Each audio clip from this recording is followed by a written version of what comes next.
النبي صلوا عليه صلوات الله عليه كلكم قولوا سوا صلوات الله عليه النبي صلوا عليه صلوات الله عليه كلكم قولوا سوا صلوات الله عليه. The Prophet, peace be upon him, peace and blessings be upon him. Let us all say together صلوات الله عليه. Let us all say together صلوات. Assalamu alaikum wa rahmatullahi wa barakatuhu. My name is AbdulMaalik Tailor and I'm here for the British Muslim History Show, and this week we're going to be taking a look at Muslims and health and UK. A strange topic, some of you may be wondering, what is it? Are we looking at diseases? Are we looking at some contributions perhaps some Muslims made? Well, we're just going to have to listen out to the rest of the show. The time is now 4:14, but we're going to start off by having a recap with regards to Muslims and some parts to do with health as well in our history. Now, the Muslims had built a hospital as early as the 8th century in Baghdad, believe it or not. And it was a time when, believe it or not, Muslim rulers were actually kind of like competing against each other to build like the best hospital. But one thing they did do from the very beginning was to always create the hospital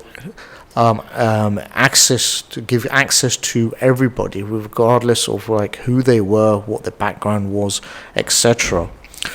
We even had one of the first major hospitals built in Cairo, in Misr, in Egypt, in 874, and the name of that hospital was Ahmed ibn Dulan. And he was the actual Egyptian Muslim ruler at that time. I mean, for those of us who are familiar with Muslim Spain, Andalus, there were even hospitals there as well. And we also have connected to roughly the time, you could say, well, in fact, it was the time of when Andalus used to exist. Because Andalus used to exist from 711, just like the shop some of you may remember, to about just before the 1500s, with the last state being Granada. And in the 1200s, there was somebody called Ibn Nafis who accurately described how on the lungs blood coming from the heart mixed with air. So it looks like blood circulation was happening in one's body. But he wasn't really, he wasn't really credited until at least 1957. And related to blood circulation, believe it or not, related to blood circulation in the 1600s, there was an English doctor who studied at King's College and went to Oxbridge, and he discovered about blood circulation and discovered the blood circulation system. And it's something that I kind of like recall even from school and university time, that lecturers, teachers will say, oh, he was the only person who actually, or was the first pioneer in discovering blood circulation. But to be honest, even if you were to go to the National Portrait Gallery, it's something we cover over there on the Muslim History Tours, that we have a roundel, a painting, portrait of William Harvey, and he makes mention on the labels that he was the discoverer of blood circulation. And this is generally how, even myself, I was taught about it during my educational days. But it was it was the fact that it rarely does it get mentioned that he went to Italy to study as well in the 1600s, to university of in Italy. And what's quite unique about this is the fact that the Italians were actually learning from the Muslim books. Now, if you think to yourself, well, okay, so he was learning from the Muslim books, is it a coincidence that he could have been influenced by a Muslim who existed about 400 years before him? What do you think? Let me stop there. Let's take a break and you can ponder over it. All I need is faith. It is my choice. All we need is faith. For with love, all I need is faith. A beacon that shows my way, a light upon my eyes. For with love, I know, oh Allah, you revive my soul. You shine your light upon me, got me till the end of time. Please hear my prayer, cry out when I say, all we need is faith.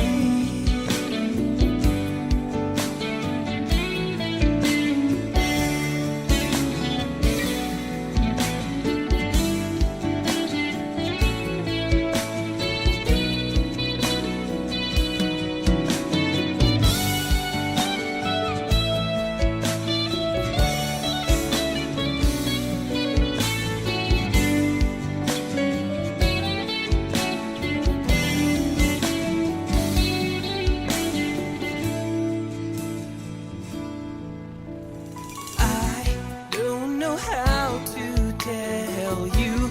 I wish I could show you this feeling of joy in my soul. Give my whole life to you, my love, to you, Allah, yeah, Allah. You are my faith. All I need is faith. It is my choice. All we need is faith. For with love, all I need is faith. A beacon that shows my way, a light upon my eyes. For with love, all I need is faith. It is my choice. All we need is faith. For with love, all I need is faith. A beacon that shows my way, a light upon my eyes. For with love. The Colony Restaurant, Ilford. Experience fine dining in the perfect setting this Ramadan with our exclusive iftar buffet offer at only £30 per person for adults and £10 for children. From our hot meze selection to our succulent meat dishes, our food is prepared daily using only the finest ingredients. Find us at 492 High Road, Ilford, IG1 1UE, or call us on 07534 816 255 to book your table now. You can also follow us on Instagram at Colony Ilford. We have ample space for wudu and salah, so don't miss out on this Ramadan offer. The Colony Restaurant, Ilford. Did you know that girls like Noura walk an average of 3 miles every day in search of clean water to support their families? Minhaj Welfare Foundation believes you can end the water crisis by building small and large-scale water projects. Your charity is helping improve the lives of communities living in the poorest regions of the world. However, more needs to be done. Support water for all. Donate today. Call us now 0300 30 30 777 or visit us on minhajwelfare.org. Hey bro, I need your help. What's up? I can't move. What's happened? It's these new sofas I got from B London Limited. I got them customized to my liking, but I think they're just too comfortable. Yeah, they look really good as well. Can they do sofas for my restaurant? Yeah, you name it. Bespoke sofas for restaurants, hotels, offices and home. Really? What's their details? It's 0207 2478 360. B London Limited also do beds and repairs. I just ordered a king-size bed. Well, don't ask me to drag you out the bed every morning. Thinking about selling or letting your home? With Maxwell Estates, you don't need to look any further. Well established with over 15 years of experience, Maxwell Estates are specialists in residential sales and lettings. We manage over 200 properties in and around Northwest London, keeping our landlords and tenants updated with all the latest laws and legislations. Based in Edgware, our experienced specialist negotiators always ensure we maximize the full potential of your property. Call us now on 0208 952 0808 for a free no obligation quotation, or visit our website www.maxwellestates.co.uk for further information. Maxwell Estates, the name you can trust. Through Minhaj Welfare Foundation, your giving saves lives. Your support has provided more than 3 million people with access to clean and safe water. Emergency relief in natural disaster and crisis-affected areas around the world. Supported orphans and needy children with a better future. This year, your help can do more. Donate your zakat, sadaqah, and charitable donations to any of your chosen projects. Call us now 0300 30 30 777 or visit us on minhajwelfare.org. MR Accountants provide a full range of accountancy and taxation services, including annual and management accounts, self-assessment, tax returns, VAT, bookkeeping and payroll services to all different types of businesses. With our in-house chartered accountants, you can be guaranteed to save money. Contact us now on 0203 Minhaj School of Islamic 432 Sciences provides 9138. quality Islamic education for children aged between 5 and 15 years old. As well as teaching classical Islam including tajweed, fiqh, seerah and aqidah, we endeavour to equip children with essential Islamic manners, morals and values. Here are MSIS, our experienced... Welcome back, guys, to the show which is called the British Muslim History Show. And my name's AbdulMaalik Tailor, and we are looking at today Muslims, health and the UK. A bit more from a historical perspective we are, as opposed to something else. And before the break, we kind of gave a bit of a general background in terms of the Muslims and health, looking at the hospitals, for example, beforehand, and so earlier on in the Muslim countries. And but now we finished off before the break with Ibn Nafis and William Harvey, who's credited to be the pioneer in blood circulation. And we spoke about how Ibn Nafis was somebody who in the 1200s had actually spoken about this, but he was only given the credit in 1957. But there is somebody else who did actually influence and did have he was known by name as well, even in the 1300s, and that person is called Ibn Sina, and he was from the 11th century, and he was a doctor who actually developed the method of treating fractured bones that is even used still today. In the West, though, he's known as Avicenna, or he goes sometimes by the name of Prince of Physicians. Has anyone heard of the name Avicenna, maybe? Well, he wasn't a English person. He was actually from Persia, he was. And he, how can we say, he wrote a famous book called The Canon. And what we do know is, so the book was actually just in general called The Medicine of the Canon, but its proper title was called The Code of Laws in Medicines, and it was printed in Rome in 1593, and it became a standard textbook, believe it or not, in European medical schools. Now, we mentioned earlier before the break of how William Harvey was in Italy and he had learned from the Muslim books. So is it possible that he was even exposed to the canon by Ibn Sina? Because even in Italy it was widespread as well. But Ibn Sina, as I made mention earlier, he was known in England in the 1300s. How could he have been known in England in the 1300s, you may be wondering? Am I making this up? Sometimes people think that. Even on my tours they actually think, are you just making up the facts? I said nope, and not like this one either. It's basically he was being mentioned by somebody called Geoffrey Chaucer, who actually wrote Canterbury Tales. And Geoffrey Archer is a well-known individual who's seen as the father of English literature. And what the Canterbury Tales is effectively is a walk or pilgrimage from Suffolk Cathedral.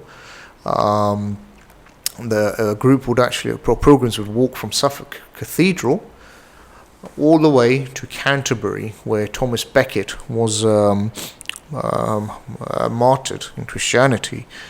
And along the way, the individuals who are going, the pilgrims who are going on this march to Canterbury, they would tell each other some amusing stories to obviously keep themselves like in high spirits and entertained.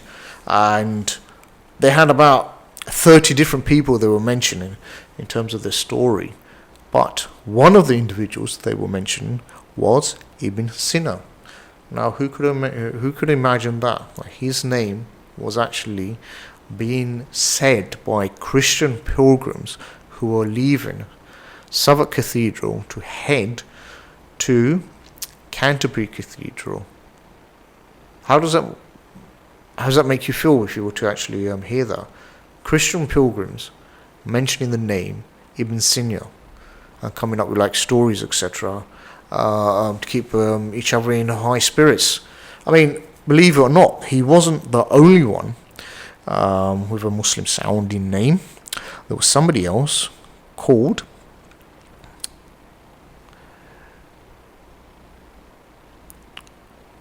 Raziz, and that refers to Muhammad ibn Zakaria al-Razi, and he had actually died in the year 925, and he was a Persian physician, chemist and scholar. There was also somebody called Avros, and that refers to the Andalusian. Andalusian obviously means he came from Muslim Spain, or sorry, what?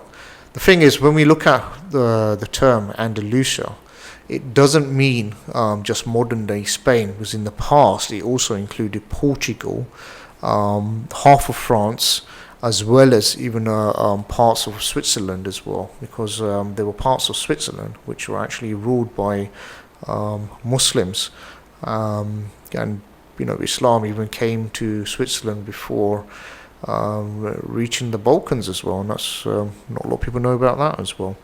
So Avros, or as he's supposed to be known properly, Ibn Rashid, he died in the year 1198, and he was a philosopher, astronomer, and a master of science, of medicine as well. So all three of these individuals were well known in amongst these Canterbury Tales at the time. And it obviously, kind of counters the narrative that exists out there that perhaps the Muslims are just arrived here recently. I mean, we've all heard the jokes about the Muslimic ray guns, as well as, people, far-right extremists perhaps saying we don't want no Muslims here, immigration, etc. We don't want no Muslim heritage here. But people fail to realize that Muslims were being written in books, in scripts from not even from the 1300s. Today's episode we've mentioned the 1300s, but it just kind of like makes you think how far back Muslim individuals were actually known in Britain. Could you imagine that going back up to 1300s when the Canterbury Tales were written, that they had made mention of 3 Muslims?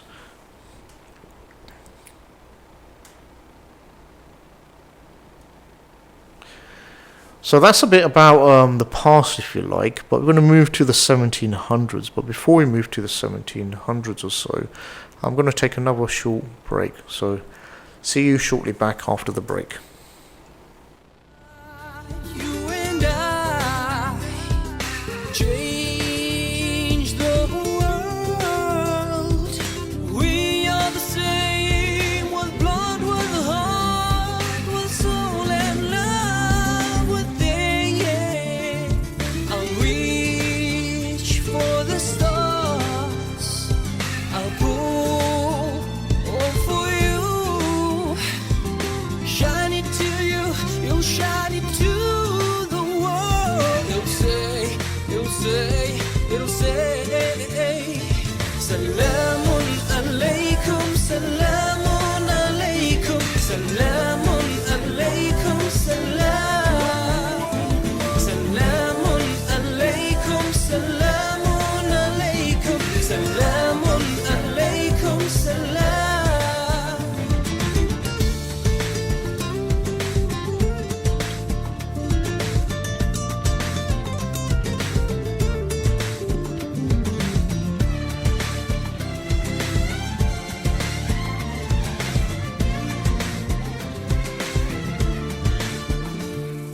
You bring us down with hate in your eyes. We will shine and be so kind. We'll change the world again. I'll show you my heart. It's made with no hate. I'll say it to you to shine to the world. Not once, not twice, 1,000 times. Salamun alaykum, Salamun alaykum, Salamun alaykum, Salam.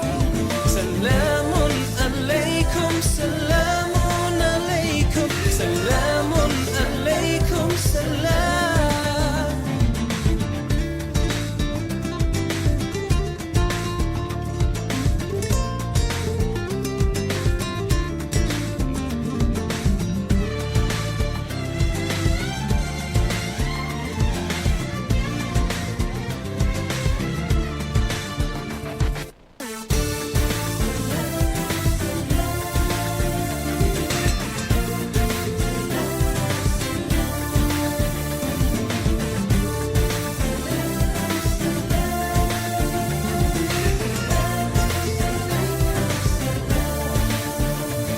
Salamun alaykum, Salamun alaykum, Salamun alaykum, Salam.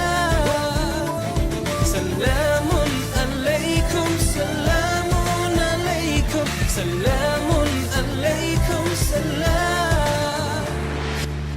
Illallah, illallah, illallah,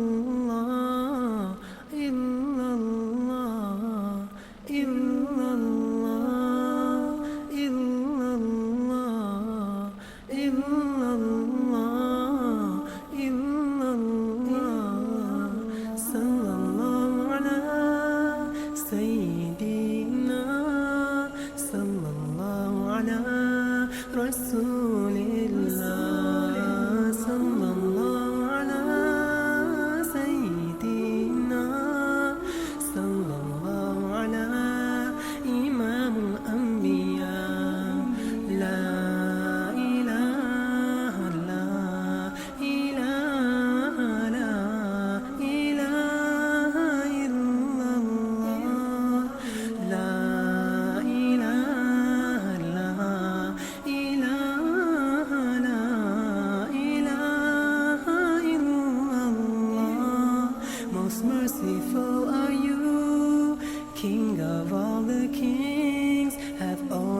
worship to all of each and everything. Indeed, I am your slave, created from the dust, a traveler in this world. I shouldn't feel such loss. La ilaha, la ilaha, la ilaha illallah, la. Assalamu alaikum, my name's AbdulMaalik Tailor. Thank you for joining me again on the British Muslim History Show. So before the break we were looking at the Canterbury Tales and how individuals like Ibn Sina were being mentioned, or Avicenna as they were mentioned on there. And just want to actually progress that now to the 1700s and speak about inoculation or immunization. And that's something that people might think, what does that mean? Well, that's when patients are given a controlled dose of disease causing organisms so that their immune system learns how to fight different diseases.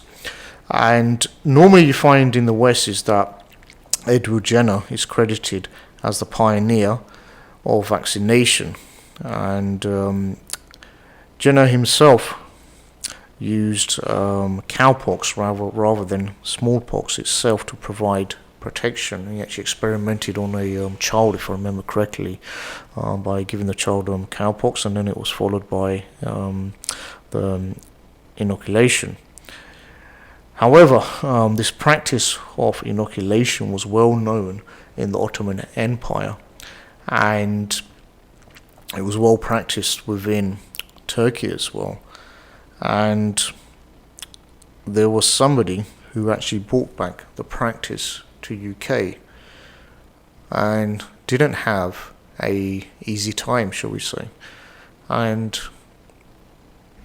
it wasn't a Muslim who brought back the practice. It was in fact a non-Muslim, and it wasn't somebody who was a male, it was a female. And she used to live in a ground house, basically where I live in Acton, in a house called Berrymead House, and her name was Lady Mary Montague, and she travelled to the Ottoman Empire, and it was because her husband was the ambassador to the Ottomans, and she went to Turkey. And to be honest, before she went, she had some preconceived ideas with regards to how the Muslims were, how the females were. Obviously she had not very welcoming views of Muslim females and how she thought they were being treated. But that part of the story, in terms of her experiences with the Muslim females, wouldn't be covering it on another show, inshallah, so I'll leave that for now.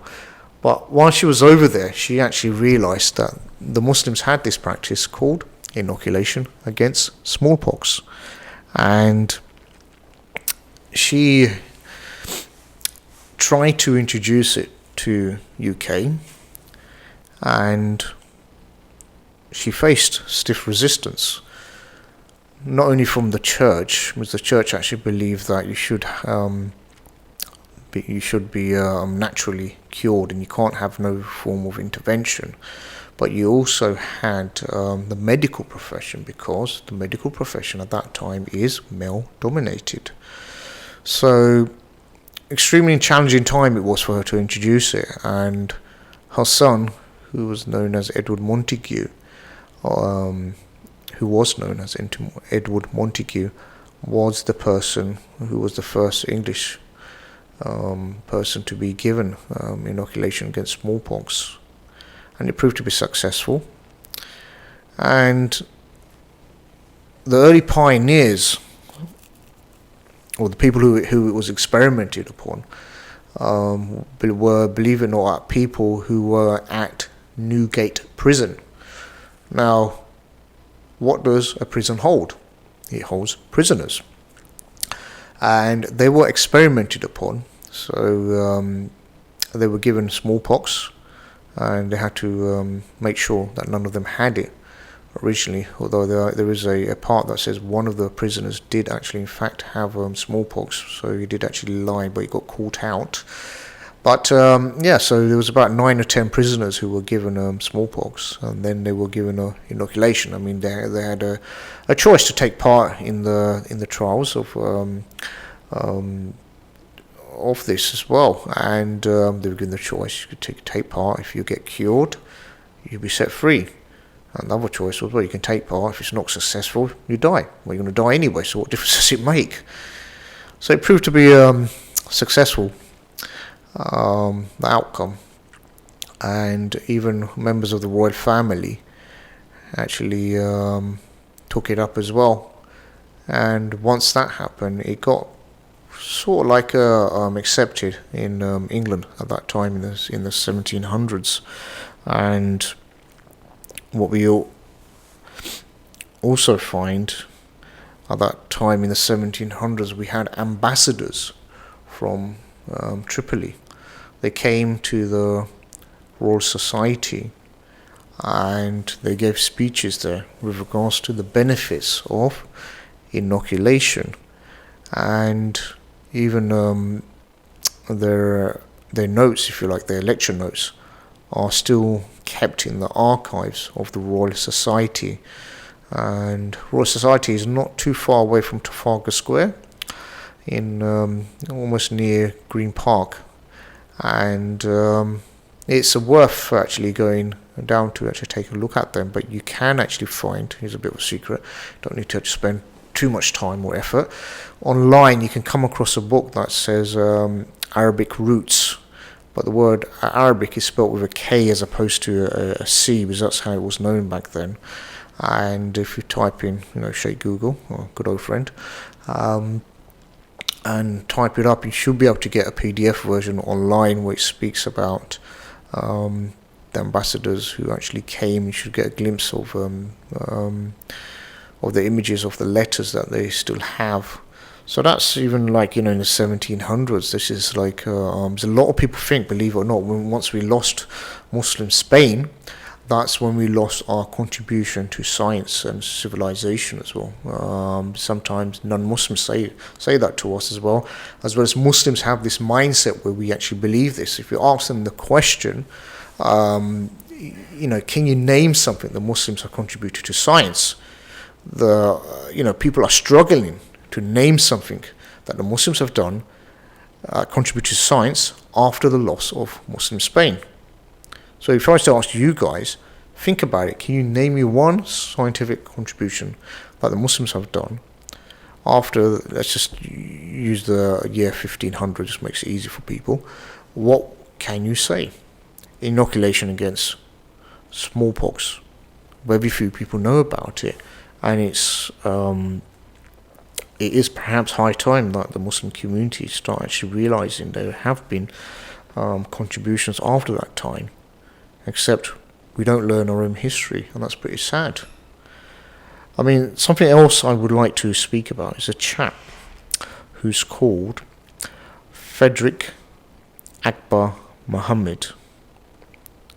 Once again, his name is Frederick Akbar Muhammad, and he was alive in the 1800s, and he was somebody who was the grandson of another famous person called Sheikh Din Muhammad. Some of you may have heard of him. He was actually somebody who opened up England's first curry house, as they say, in 1810 in George Street, just off Baker Street, and there is a plaque to him as well, but it wasn't really successful, and he went to Brighton afterwards, where he opened up a place called Mohammedan Baths, and he introduced, it said, shampoo for therapeutic purposes to England. He was actually the shampooist for King George as well.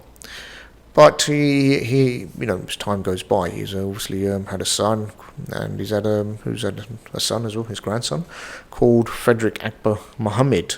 And this was an individual, believe it or not, who died at the height of his career. He was only 35 years old, and one of his earliest contributions was still whilst he was a student, and he made a significant improvement with regards to the seismograph. Apologies for that.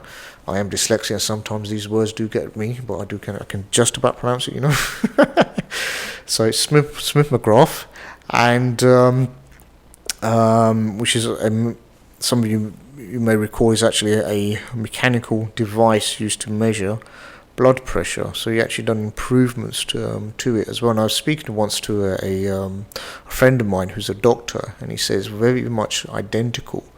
The instrument is today, which Frederick Akbar Muhammad had actually improved upon. But once again, it's another individual we don't hear about. But he did, unfortunately, he actually contracted a disease, basically, because he was working in the hospitals, etc. And it was said that he actually caught typhoid from one of his patients, and he had worked in different hospitals. There was a infectious disease hospital near Islington Angel, and but he, at the height of his career, he was living in a place called Manchester Square, which is quite close to Oxford Circus, you could say, Oxford Street, and it's a well-to-do type locality, even for those days as well. In the 1800s, it was. Manchester Square was surrounded by Georgian houses as well, so it's quite possible he had even servants as well who would have stayed upstairs in the upper floors. But even in the British Medical Journal, when he died, he did get an obituary, and it was said that he was, at that time, believe it or not, the assistant physician to Guy's Hospital. And his obituary actually reads, "The energetic and rising physician died on the morning of Saturday, November the 22nd, at his residence in Manchester Square from an attack of typhoid fever, the origin which remains undetected." It says Dr. Muhammad was born in Brighton in April 1849 and commenced his medical studies in Sussex County Hospital in his native town. Afterwards, he became a student at Guy's Hospital, where his distinction gave himself in his field, and he gained several prizes. In 1972, he qualified as a member of the Royal College of Surgeons. So it's quite amazing. He wasn't a local physician. He was actually a internationally recognized physician. But this is another person that has a Muslim name, who's unfortunately forgotten, we could say. But it is, once again, as I say, we the Muslim community, we need to learn our history, definitely, of what has taken place within Britain. Yes, we learn about the Seerah, the Sahaba, the Caliphs, the Ottomans, the Muslims in Spain, but will we have as much knowledge as when we look at the Muslims and the heritage within Britain? My name is AbdulMaalik Tailor, and that's the end of today's show. And I hope you can actually join us next week, where we might be looking at something called the Muslims and crime in UK. Don't worry, we're not going to be looking at criminal figures or stats, as they say, how many Muslims committed this crime, that crime. But inshallah, we will have a guest. We were supposed to have a guest today. Unfortunately, they couldn't make it. because they came down with a round of food poisoning. But for next week, we will inshallah have a guest, and we are going to look at another scientific contributions that the Muslims have contributed to world civilization as well. And this is after the loss of Muslim Spain.